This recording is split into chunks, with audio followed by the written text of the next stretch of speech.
remember that evening very well, Ian. Actually, I remember exactly where I was at each time I heard of those attacks. And you're right, there was a series of attacks.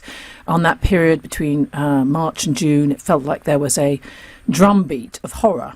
And that week particularly, we were gearing up for the general election. We just had the leaders' debate.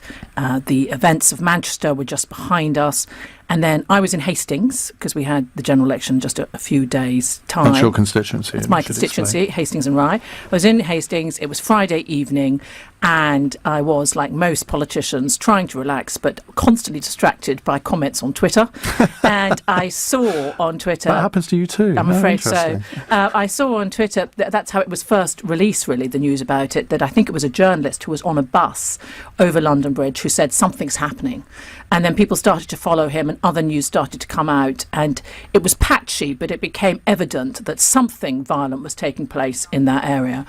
And then I got a call from my office, and then the protection officers, who are always around a Home Secretary, arrived. They were staying at a nearby hotel and took me up to London. Getting lots of information, and you're also conscious that you need to let the people who are actually operational get on with it. So you don't try and contact the Chief of Police, you don't try and contact any of the senior people who are managing the operation, and you're quite passive in a way, waiting for people to bring you the information.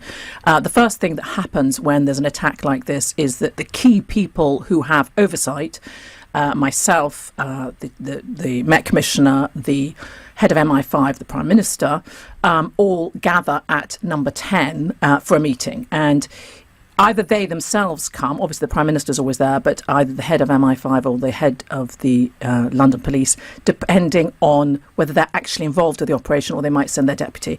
So quite soon after the event has broken, you all gather and find out what's going on and then plan the Cobra for the next day and ensure that all the right resources are there. Have they got all the resources they need? Do they need any additional support, for instance, from the SAS? Do they need any additional support from any other parts of the army? And if that process is going to be put in place, there are clear lines of command and authority that have to be gone through. So there is a very clear, unfortunately, because we've had this too often over last year, very clear structure of steps that need to be taken. And I think that at that time, as actually on every other time, those steps were taken in the right way in order to make sure that we protected people as far as possible.